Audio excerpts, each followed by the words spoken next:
Tonight, more charges for a Winnipeg councillor. What police are saying about not one, but two alleged incidents involving Russ Wyatt. Also tonight, a long-anticipated opening. Why here? We are businesses here. We're trying to make a living. I think it's such a great thing for our city, going to save so many lives.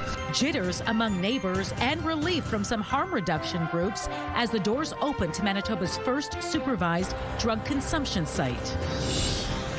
Plus, typically, a lot of these ransomware things, it's essentially extortion, right? What we know about the ransomware attack targeting Winnipeg's Health Sciences Centre and what a former Auditor General's report says about HSC's preparedness for such an attack. CTV News. Live from downtown Winnipeg with Marilee Caruso. Good evening. Thanks for joining us. More charges tonight for an embattled Winnipeg City Councillor. Winnipeg police say Transcona councillor Russ Wyatt is facing new charges in connection to two separate incidents. Standing by live with the details is CTV's Taylor Brock. So Taylor, what is Wyatt being charged with now? Sexual assault and administering a noxious substance with intent, Marilee. Now, this is in connection to an alleged sexual assault in October of 2023. Police say the victim met another man online and met in person multiple times. During one of those meetings, he was allegedly given an illegal drug and sexually assaulted. Yesterday, Wyatt was arrested in relation to this incident and has since been released with conditions. Of note, Wyatt is also facing a charge related to another alleged sexual assault. Those details are similar, with the man reporting he met another man online, saying that man gave him an illicit drug and he was sexually assaulted. Wyatt was charged in March with sexual assault and administering a noxious substance. But what we're now learning is that those charges sparked a search of a home in East Winnipeg in April, where police allegedly seized about 7 grams of psilocybin, otherwise known as magic mushrooms. Wyatt was arrested and charged with possession of a scheduled substance because of this. A reminder, none of these charges have been tested in court and Wyatt is presumed innocent. So Taylor, has Wyatt responded to these most recent allegations then? No. We reached out to both Wyatt and his lawyer, but have yet to hear back. However, Wyatt previously denied those initial charges from the March incident we told you about, and at the time said he is maintaining his innocence. All right, thanks for this, Taylor. The man who was acquitted of the 1984 murder of 13-year-old Candace Dirksen has been sentenced to 10 years in prison for sexually assaulting a British Columbia woman. Mark Edward Grant was sentenced for charges of sexual assault and forcible confinement. Grant was arrested in January after police said a woman in her 60s was sexually assaulted by a man inside a building in the city's downtown east side. Grant was found not guilty of second-degree murder in 2017 in the death of Dirksen, who was last seen walking home from school. The DNA evidence, which originally linked him to the case, was ruled to be flawed due to the deterioration between the death and Grant's first trial. He'd been granted a new trial by the Supreme Court following a guilty verdict in 2011. The first supervised drug consumption site in Manitoba is now open in downtown Winnipeg, and tonight those in favor and against the site are gathering to voice their opinions. CTV's Joseph Bernacki is live now with those details. So Joseph, what are people saying? Marilee, it was a mixed bag on the streets outside of the consumption site at 366 Henry. It opened today at 11 a.m. and several people did come in those first few hours. Harm reduction advocates are saying this has been needed for years. Meantime, businesses nearby are worried about their own safety as the neighborhood changes. Help us. Do something about it. Let's make Winnipeg be better, not be worse. I'm against 100%. Joseph Valentim has owned Four Seasons Auto Body for nearly 50 years downtown. He says crime has worsened in recent years, and he's worried about safety. Now, the opening of the first supervised consumption site down the street from his business has him worried about the future. It's hard to understand how people they accept that. Support people going drugs. No, they need the treatment with the best treatment what it is. Stop the drugs. And other business owners are worried about the impact the site will have on their business, as more people who choose to use access the space. Lourdes Miranda runs Pampanga Restaurant, directly across from the site. They vandalize place. They just vandalize my husband's car in there. What more now? And also, what happens after they close? But harm reduction advocates like Sandra Mohammed say this space has been needed for years. She was one of the first people to take a tour of the site Tuesday morning. There's somebody on hand to quickly counteract that overdose so that we can all get up and walk away. And I think it's a fabulous little setup, and we should have a lot more of them. Mohammed says an RV with a nurse alongside mental health services are on site. The team at Main Street Project has been managing 5 to 6 overdoses a day on average this summer. Staff say this is a step in the right direction. This is a step to make sure people can test their drugs, know what's in them, get proper medical care, get supports to keep them alive. Speaking at a press conference downtown Tuesday morning, Mayor Scott Gillingham addressed safety concerns, saying now that the site's in place, he wants to see drug use curbed on the streets. So, Joseph, what are advocates saying about this site's future then? Marilee, given these sites have closed in other parts of Canada, advocates are committed to trying to make this work here in Manitoba. Jamil Mahmood says he hopes this is a long-term plan, saying drug use is not going anywhere. He believes it's the most effective approach to targeting the toxic drug supply, and offered more of these spaces in the city could help curb overdose numbers. All right, thanks for this, Joseph. Security experts are working to resolve a cyber attack at Health Sciences Centre. Shared Health reported the attack Monday, but has released few details since then. And as CTV's Dan Unger reports, it comes 2 years after Manitoba's Auditor General warned about gaps in Shared Health cybersecurity.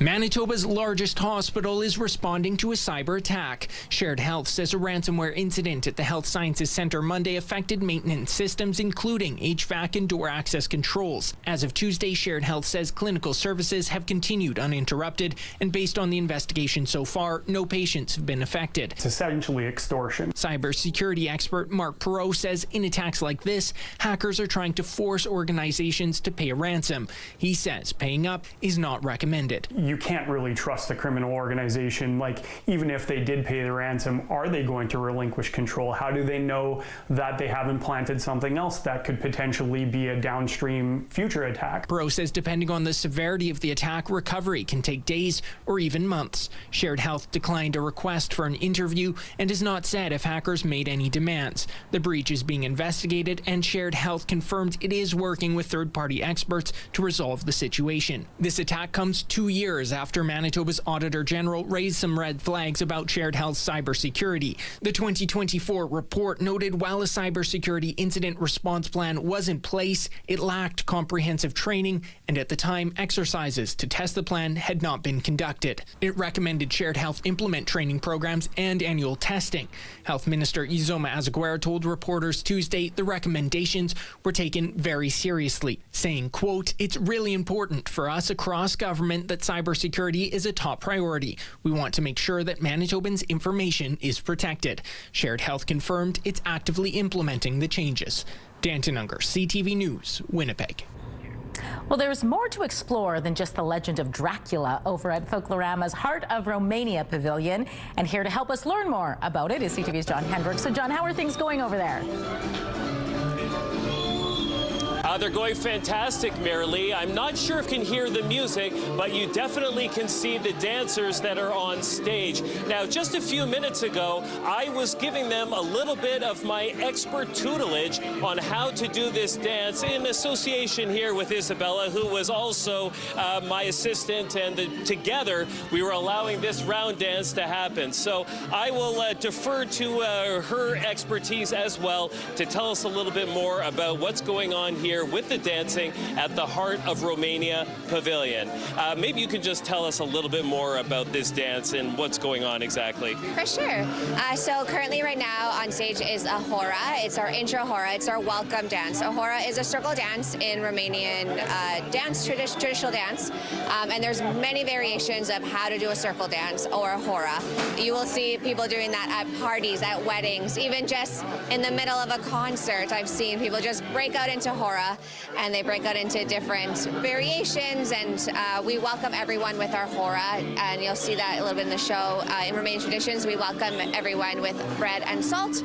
So we have, and usually the youngest person of the family or the dance group will welcome. So we have our littlest Mokanisa dance team welcome everyone to our pavilion with some bread.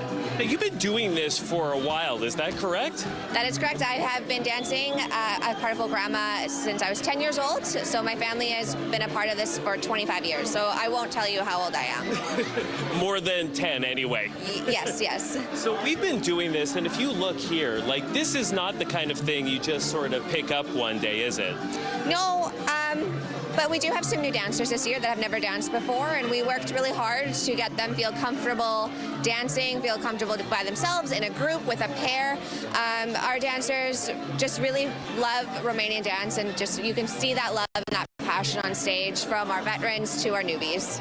They love the dance, and they also love the food and the all the other things that you can find here at this pavilion. Now, coming up in a little bit, Marilee, I am going to be heading off into the kitchen where they're making some of their fantastic and delicious foods. I was there earlier, and I can tell you there is some pretty special stuff going on. So I'm going to head over there, and I'll let Isabella get back to all of the dancing. Yes, all that dancing worked up an appetite, so you get into the kitchen, John. That's what happens. After all that dancing I did earlier, now I got to go and wet my whistle and have a little meal. Looking forward to it. All right, thanks, John. We'll check back in with you in a little bit. Colleen Brady is tracking our weather for us tonight. For those heading out to Folklorama or anywhere else tonight, what are you tracking weather-wise? Well, if you're here in Winnipeg, the sky will clear as we go throughout the next few hours. Other parts of the south, seeing some scattered showers move through. And our lightning tracker also is picking up this little bit of lightning here right around Swan River. Dauphin had some showers that moved through earlier. We had some that just skimmed the northern part of Winnipeg, moving off into northwestern Ontario. They came through Kenora, and they're pushing off further to the east. So I'll have more details on these showers and how things will look like as we get closer to the weekend. And by the way, we could see a significant rainfall that could impact some activities here in the city. I will get into more details on that coming up. But for now, let's take a look through the CTV Live. It is brought to you by Bath Fitter, your bath and shower experts for more than 40 years in Winnipeg right now. It is 21 degrees. That's a nice shot out there, by the way. It is mostly cloudy, but it's brightening up a little bit. You can see as the sky starts to clear with that pressure rising. Winds are light from the north at 12 kilometers an hour. And the humidity right now, Marilee, is 61%. Thanks, Colleen. The RCMP's Major Crimes Division is probing the death of a young girl in Long Plain First Nation. It all started Sunday morning when someone reported a 4-year-old girl was injured and in medical distress. Despite efforts by paramedics, she was pronounced dead at the scene. An autopsy isn't yet complete, but her death has been declared suspicious.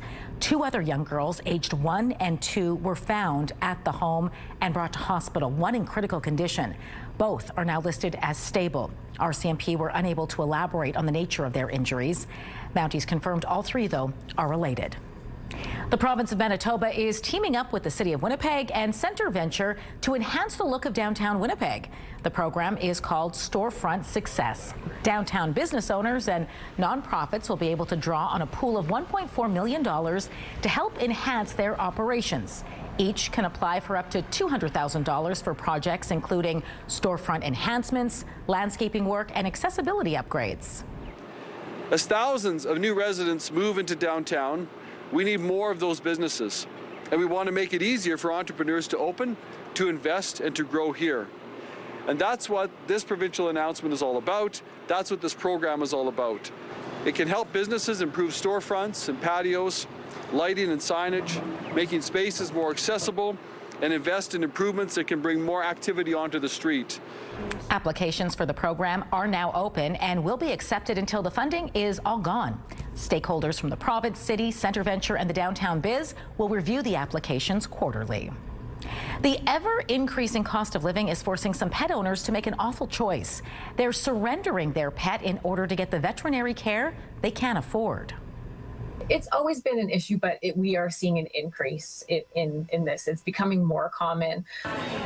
As a result, the Winnipeg Humane Society says its shelter is now at capacity. In July, pet owners surrendered 150 animals. These pets coming into care are often very sick or injured and require a lot of extra care from staff. The Humane Society wants pet owners to know there are options besides giving up their animal companions. If people are, struggling, we do have those community support resources, and we really want to work with people to find solutions because we want people and the pets to stay together. We know they are cherished family members. We want to see pets staying in their loving homes. So we just encourage people to reach out and we can see what we can do to help them keep those pets together. Because of the increase in animals at the shelter, the Winnipeg Humane Society is hoping you can help out. It needs people to foster some of the animals at the shelter. For more information on how to sign up, head to the Humane Society's website. After months of relative stability, drought conditions are starting to creep back into our province. Take a look at this. This was the situation at the end of June. As you can see, there were only small pockets of abnormally dry conditions in the far north and the southeastern corner of the province. Fast forward to July 31st, and the federal government's drought monitor shows those abnormally dry conditions have spread inwards and have developed into moderate and severe drought in some places. That being said, the report says much of the prairie's agricultural region remains drought-free, and southwestern Manitoba actually received more than 150% of normal monthly precipitation. Still to come tonight, emotions run high in BC. We need to just pull together as the community we are and get through this. Some of the devastation is coming into focus as wildfire continues to tear through the Summerland area. The latest when we return. Taking a look at the markets tonight, crude oil added 28 cents. The Canadian dollar rose slightly. Gold gained another $29. The TSX gained 100 points. The Dow Jones lost 36 points, while the Nasdaq closed 42 points higher. Some new developments tonight in the trade talks between Canada and the U.S. CTV News has learned trade representatives from both countries are aiming to present the layout of a trade deal to the U.S. president days before the August 19th deadline. Canada's Trade Minister Dominic LeBlanc was asked about his meeting with his U.S. counterpart today. Here's what he had to say. Minister, how close are we to a deal? Bonjour. Hello. We know we're not going to discuss those things. But how confident are you the way that the conversations are going? Full points for trying. You're outside in the Washington heat in the summer. I know, but a lot of Canadians are wondering. A lot of Canadians are wondering how close you are. We'll have something to say when the moment's right. LeBlanc held meetings at the office of the U.S. Trade Representative today. It's part of a string of meetings between Canadian and U.S. officials in the lead up to the August 19th deadline, where Washington is threatening to slap a new 50% levy on a wide range of Canadian products, from wine to hockey sticks and cement. Explosive fire behavior is how BC officials describe what they're seeing today in the wildfire emergency.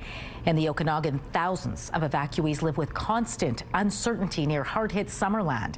We're hearing news stories of narrow escapes, and now a new worry. Affected businesses fear they won't make it through the winter. CTV's Andrew Johnson has the latest from Penticton. When Joel Patton and his family escaped their home near Summerland, flames that had traveled kilometers in just minutes were already at his back door. My 5-year-old Chloe, she was tears. She had 3 bags on. I'm saying, hey, honey, Dad's not scared. You're not scared. So we calmly got them out. But it wasn't until he saw this photo the next morning the worst was confirmed. His home is gone. We've lost everything in the fire. 4 days later, Patton's safe in Penticton, working to collect donations for his community. The entire district of Summerland and part of Peachland to the north remain evacuated. The fire grew overnight. It's now more than 178 square kilometers. That's double the size of the town. Reduced smoke in the area actually hurt the firefight, allowing more oxygen and heat to get through. Even last night, without much wind, we were seeing very challenging conditions and quite significant growth in some areas of that wildfire. As the evacuation drags on, more impacts to the community become clear. Jesse Ritchie's waterfront restaurant is one of many forced to throw out spoiled food. It's not food safe and it's not legal to serve. They were able to get into the restaurant to salvage what they could for 1 hour yesterday. Tens of thousands of dollars in meat, seafood, and vegetables had to be tossed out. Like, our staff were in tears. Just the fact that this product is now being wasted and not being consumed and utilized, and we're not able to donate it or do anything with it. It was That's one of the worst experiences I've faced in 20 years in this industry. He's worried for the entire town that relies on summer tourism to get through the lean winter. Unless the government is able to step in and subsidize these small businesses, there's people that aren't going to be able to survive. An uphill climb for a community whose mayor says whatever happens, no one will go it alone. We need to just pull together as the community we are and get through this, and we will. And we'll get through this and we'll be stronger. Summerland Mayor Doug Holmes also acknowledged no one's going home anytime soon. He said plans are well underway for a staggered return. But until crews can get that fire under control, some 20,000 people will be forced to wait. Andrew Johnson, CTV News, Penticton, BC. Meantime, the Ontario government says the wildfire situation there is improving. Although we continue to see an active fire season here across Ontario, we are making steady progress with fewer fires burning out of control and more people returning to their communities. Officials add there are 152 active wildfires burning in Ontario, 12 of which are considered out of control. Of the 14 communities evacuated, 6 have now been allowed to return home and 1 is in the process of returning. Police say a man suspected of shooting at police and civilians in Calgary has been found dead. Police say officers were conducting a traffic stop when someone in the vehicle opened fire. One officer was shot and injured. The shooter then took off running and carjacked a vehicle. The body of a man was later found in the river. A man is now facing charges of uttering threats and public mischief after triggering an emergency alert in Halifax yesterday. The man is accused of making a bomb threat against the U.S. consulate. That triggered an evacuation order in downtown Halifax. Police say a search of the man's vehicle discovered a propane tank and several containers of flammable liquid. Search and rescue teams in Colombia have resumed efforts to find some 3,000 people reported missing after a powerful earthquake killed close to 200. About 1,600 buildings are damaged after yesterday's 7.4 magnitude quake. Rena Roy has the latest. It's a race against the clock in Colombia, where rescuers are searching rubble for any signs of life. Entire apartment buildings splitting open, collapsing, trapping people under debris after a 7.4 magnitude earthquake rocked the country Monday. This 6-month-old baby covered in dust pulled alive from the rubble. And this woman pulled through this hole in a hospital that partially collapsed. She was tied to a rescuer who then rappelled down the wall to safety. Thousands of structures across multiple cities destroyed. This man walking through a neighborhood in the city of Cali that was flattened, saying he's speechless over the loss. You can see the moment the quake hit, travelers at the airport taking cover under a counter, part of the ceiling falling just feet away. Silvana Botero, who lives in Chicago, was visiting family in Medellin when everything started shaking. Like, I just hear like some shaking and I'm like, I hear my mom screaming like, oh, there's an earthquake. The injured lining the streets, aid groups stressing the need for help. The epicenter that was Chocó is very known for its poverty, so a lot of people are in need right now. The president of Colombia has declared an emergency to expedite funding for recovery. The U.S. alone has promised more than $15 million for emergency shelter, food, and other aid. Rena Roy, ABC News, New York. A Syrian court has issued a death sentence for former President Bashar al-Assad. Al-Assad was convicted in absentia to war crimes and crimes against humanity. The charges include torture and premeditated murder. Several former members of the Assad regime were also given death sentences. Assad flew to Moscow in 2024 after 24 years of power and 13 years of civil war. There was a Russian missile attack in Kyiv overnight. Ukrainian officials say a children's hospital was hit, breaking windows and a gas pipe. Officials say the children and medical staff were in shelters at the time and no one was injured. Donald Trump reportedly left last month's NATO summit on an alternate plane while it was made to appear he was on Air Force One. You can see a catering truck highlighted on the left, preparing to drive away from the presidential aircraft, while on the right, staff and media board that plane after Trump was seen doing so earlier. The Washington Post and New York Times say he was transported to another smaller aircraft in a catering truck.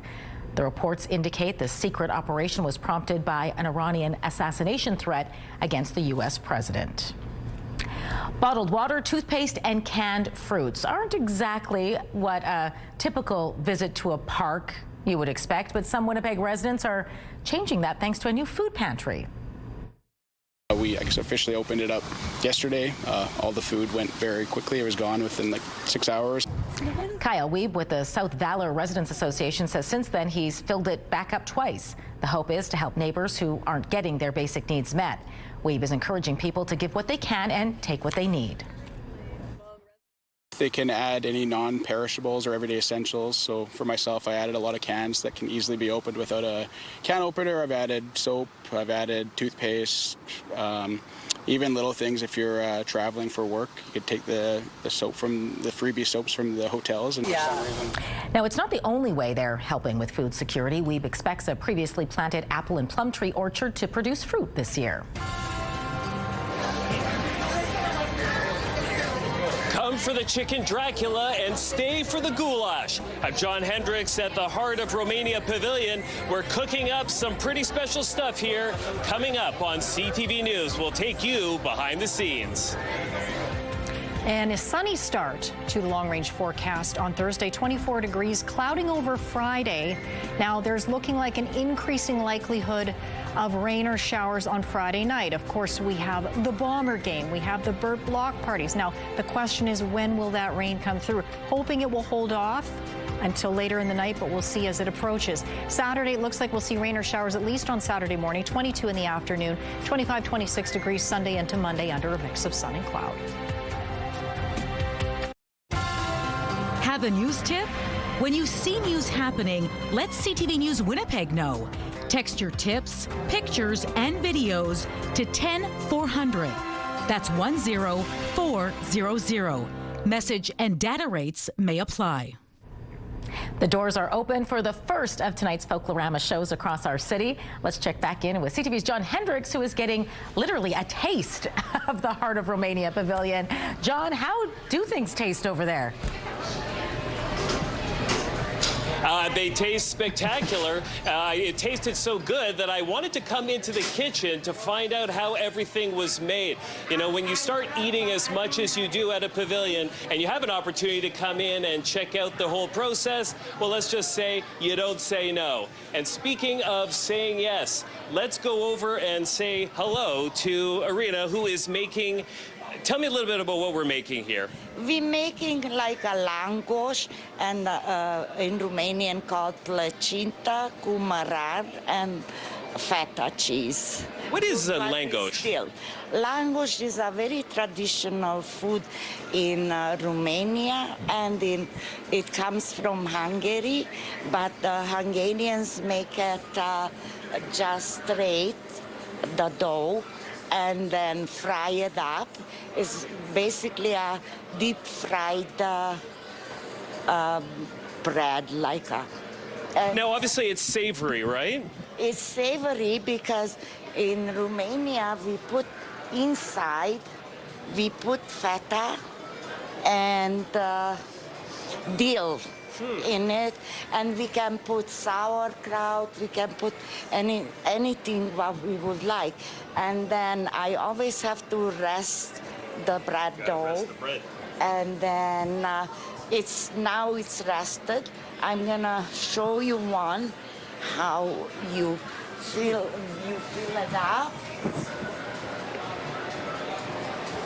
And then you have to be careful because sometimes the feta, and then I put it to rest. Yeah, you don't want that feta to fall out. That's the last thing you want. Yeah. Now, are we frying this or are we baking it? I will show you when I'm gonna make one, and then I fry it up. We fry it up. We deep fry it. Deep frying. Now, I also, by the way, as you're working on this, I know that you have some of the biggest stuffed mushrooms that I've ever seen in my life. It's a portabella. It's stuffed with spinach and seasoned, and also feta cheese, not this one, but feta cheese, and then it has mozzarella. And, ladies and gentlemen, it tastes delicious. Am I right? Yes, it does. I chose Portabella because that's the best thing. It is the best thing, ladies and gentlemen. Irina, thank you so much. I will let you continue on making this amazing stuff. This is how I fry it. I just pull it and put it in there. There you go. She's dropping it in the fryer. It is an involved process here at the heart of Romania Pavilion. Nothing is spared. They want to make sure each and every one is made with perfection so that everyone who comes here gets to experience the same kind of joy that I have been having with all of the food that is being served here. So I'm going to get out of the kitchen and stop Irina, stop bothering her, and let her get back. Get out of her way. She's been a really good sport, letting me do all the work. But I want to get out of here so that she can start making more of this wonderful food, so I will have it. So yeah. Get out of here. After all we saw, they're starting to line up. Yes, that looks excellent. Okay. All right, thanks, John. No, CTV Skywatch weather brought to you by South Beach Casino and Resort. Visit southbeachcasino.ca. I think Irina likes having John in the kitchen. I think so. He looks great in that hairnet. He's supervising. That's right. Supervising. Yes. Well, maybe he could supervise on back to the station. Just a couple taste tests. You got to taste everything to make sure it's perfect, right? So yeah. A lot of people likely heading out to Folklorama tonight. It's a great night too, weather-wise. Here in the city, yes, we'll see the sky clear increasingly. The pressure's rising here, so that will help out. Now, it's not the case in other parts of southern Manitoba. There's enough of a low-pressure disturbance to the west of the province that it's supporting these showers and non-severe thunderstorms. You can see this line of thunderstorms now moving between Swan River and Roblin. Ethelbert, you are on deck. If it hasn't already started to move into your area, Gilbert Plains, Dauphin, you may see some of that come in yet, Winnipegosis. But again, here in Winnipeg, we'll be clearing out, but out to the east, we've got some scattered showers pushing their way across northwestern Ontario after they moved through Kenora earlier. Looks like they skimmed right around the Dryden and Sioux Lookout area. Those communities both dry for now, but there could be a few more scattered showers yet headed your way tonight. Also back in Manitoba, again, we've got those areas of low pressure out over Hudson Bay that really are pretty stubborn, continuing to bring unsettled weather over northern and central parts of the province. So scattered showers again expected tonight in those areas. We're seeing some of that as far south as I mentioned, the Parkland region there and over into the Interlake. Overnight we clear out here in the south and many central areas as well. Meanwhile, the scattered showers continue for the most northern regions of the province. Back into the sunshine we go here in southern Manitoba on Wednesday and into northwestern Ontario. Late in the afternoon, again, scattered showers return across much of the province and over on the Ontario side of the border as well. Clearing out once again by the time we get to Thursday. Sunny Thursday before things start to change here in the south, including here on Friday, ahead of the rain and those showers heading Winnipeg's way by the time we get to late Friday into Saturday morning. Not the case tonight. The sky will clear out. A few clouds maybe overnight, down to 14. Winds at their strongest out of the north at 15 kilometers an hour. Even lighter winds from the northwest for the commute tomorrow morning. 16 degrees under a mix of sun and cloud. 24 in the afternoon.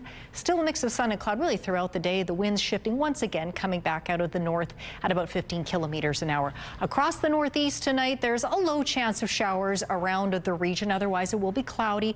Churchill and Gillam down to 9, 13, Island Lake, Thompson 9 degrees as well. Now, across the northeast, over to Thompson as well tomorrow, there is a chance of showers. The best chance, though, will be Island Lake, where it will also be the sunniest at times. 19 there, Thompson, cloudy and a high of 18 degrees. Tonight over Lynn Lake, dropping down to 10 degrees, cloudy there, partly cloudy for the rest of the region. 12 all around the northwest tonight. Bright and sunny through Flin Flon, Ocean and the Paw tomorrow. 19 degrees there. Norway House, 19 as well. A few clouds tonight over Swan River, down to 11 degrees, partly cloudy for the rest of the region. Dauphin, Neepawa and Brandon, all down to lows between 10 and 12 degrees. Mix of sun and cloud for those areas tomorrow, with a low chance of afternoon showers around the region. Brandon and Dauphin both up to 22. Winnipeg in the southeast clearing out for the most part. Gimli, you might catch some of those showers coming through this evening. 12 is your low. 14 overnight here in the city. And then sunshine or mainly sunny skies further to the east. But again, there's that low chance of showers popping up around Portage, Morton and Winkler and in northwestern Ontario tonight. You'll see some clouds there, and then the clouds will stick around tomorrow on Wednesday. The best chance of showers, albeit a low chance, will be around Fort Frances. 24 there, 23 through Kenora and Dryden. Our first weather photo is a beautiful one. Look how stunning that view is. That was Dale's view out at Winnipeg Beach, just a gorgeous shot, as is this one from Brenda. That beautiful sunflower field is out in Matlock, Manitoba. Email us your weather photos to winnipegweather@ctv.ca. If you were ever going to stay up late to watch the sky, tomorrow is the night. After the break, I chat with an expert about the numerous celestial events about to unfold and how you can see them all for yourself. That's next. If there was ever a night this year to watch the sky, tomorrow night is it. A spectacular, rare triple sky event is happening. And joining us now to help explain, Danielle Pahud, an astronomer and director of the Lockhart Planetarium at the U of M, joins us. Danielle, great to speak with you. Thanks for having me. I'm guessing August 12th is a day you've had circled on your calendar for some time. What is all happening? We have a couple of really big things. So first, we have the peak of the annual Perseid meteor shower. Second, we have new moon. Third, we have a planetary parade or a planetary alignment. And then during the day, not in Winnipeg, but in Europe, we have a total solar eclipse. So it's really quite the day in astronomy. So 4 rare celestial events, 3, though, that we will be able to see in the skies here in Manitoba. That's right, yeah. How rare is it for all of these things to be happening at the same time? Well, none of these events are super rare individually, but it's rare that they all overlap. And so we have the Perseid meteor shower annually. We have new moon once every 29 days. But the fact new moon will allow the sky to be really dark, so it'll allow us to really see the meteor shower. So having those overlap doesn't, it occurs once every few decades. What can we expect to see? I mean, this is the night. If you were ever going to go out and, look up, this is the night tomorrow night. What can we see? Well, if we are in a dark sky away from light pollution, so artificial lighting, then we would be able to see lots of stars, the Milky Way, and then the meteor shower, which will look like shooting stars, and so little streaks of light that last a second or so. So they'll come in varying levels of brightness, and we'll have a few dozen every hour. What about this planet parade? Will we be looking in the same area to see this? Well, yeah. So for the meteor shower, the meteors will appear to be coming from the constellation Perseus, which will be in the northeast, kind of after midnight and then coming up to straight overhead. The planets will kind of trace this arc from low in the northeastern horizon all the way up through west. So you'll be able to see the meteors no matter where you look, and the planets will kind of be in this nice arch. And after midnight, that's the time our goal that we should be setting for to go check it out? Yeah, so the Perseids will be the best kind of after midnight, and they'll be getting better. So like the 3:30 to 5 a.m., 5:30 a.m. range is kind of the sweet spot. So you want it to be as close to morning as possible before we get any sunlight. Okay. And do we need a telescope, or can we just see this with, our own eyes? That's one of the beautiful things about meteor showers and planets, is that we'll be able to see them all with our naked eye. So it's actually better not to have a telescope for the meteor shower. And for the planets, we can see, of the ones that are up, we'll be able to see Mercury, Jupiter, Saturn, and Mars with our naked eye. Neptune and Uranus will be up, but you would need a telescope for those. All right, get a good night's sleep tonight and get up early tomorrow. That's right. I guess when Thursday or morning, early Thursday morning? Or early? Yes. No, so it would be early Thursday morning. We had to think that through, but we got it. Now you know. Danielle, thanks so much for helping break it all down for us. It was great speaking with you. All right, thank you. Have a good night.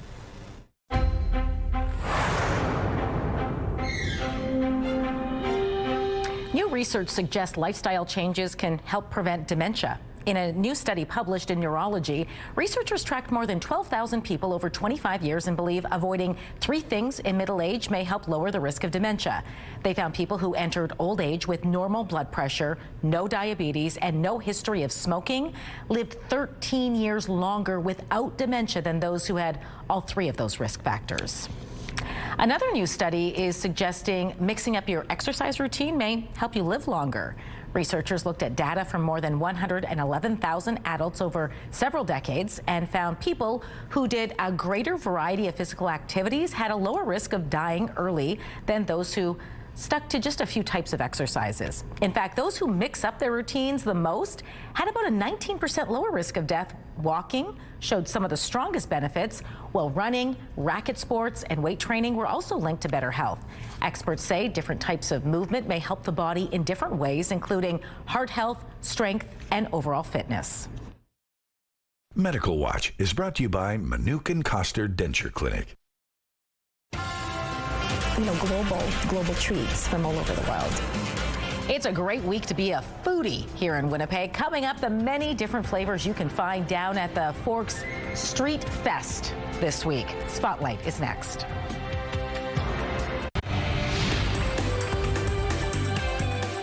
Spotlight, sponsored by the Casinos of Winnipeg, presenting Las Vegas headliner Terry Fader.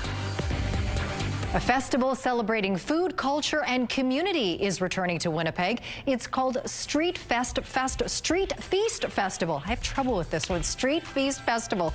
The free event aims to highlight street foods and specialties from around the world that are found amongst Manitoba's diverse population. Visitors can also expect live performances, local art, and vendors, family-friendly games, and much more. The festival kicks off at the Forks CN Stage and Field this Thursday at 4 p.m. and runs through Sunday. For a full slate of events, head to streetfest.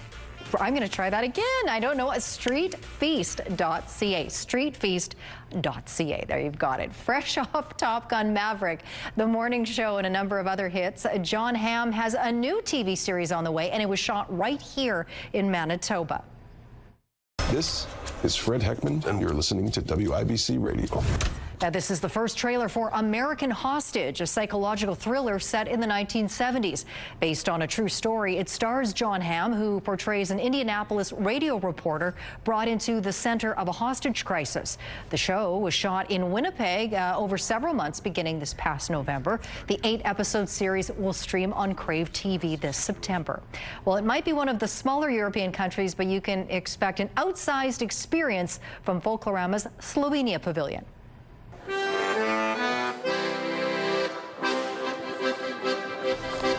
You're looking at a traditional Slovenian hanky dance. That's a reference to the hanky both dancers hold on to during the routine. It's one of several performances you can see from 3 different dance groups, one of which is celebrating its 70th anniversary this year. We want you to feel like you're coming home. We are very proud to be Slovenian. It's a small country in Europe, but we're very proud of it. And so we like to teach people at least one new thing when you come here. So the population of Slovenia is only 2.1 million. There's only about 200 families here in Canada. While you're there, organizers say you can learn all about the various cultures that make up the country, as well as Slovenia's contributions to pottery and woodcraft. The pavilion runs all week at the Bronx Park Community Center on Henderson Highway. We are getting a sneak peek at Legally Blonde, the musical, at Rainbow Stage, getting ready to bend and snap.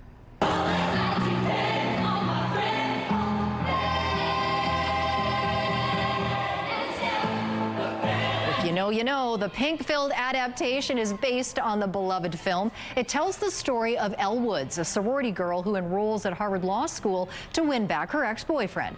The show is set to premiere this week, and the cast is eagerly awaiting opening night. I think everyone should come because this is a story about an underdog, and it's a story about someone being underestimated because of how they look. And of course, that's the story we know of Legally Blonde, but that is included in every single character in the show. And so I think from ages like, 9 to 99, you can see yourself in this story, and it is so relevant today. The show makes its fashionable debut on Thursday and runs through August 30th. Tonight on your primetime lineup, start things off with The Big Bang Theory at 7. The Amazing Race Canada is next at 8.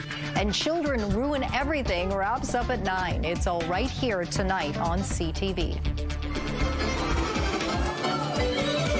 Just taking the stage over at Folklorama's Heart of Romania Pavilion. We'll see what they're up to after the break.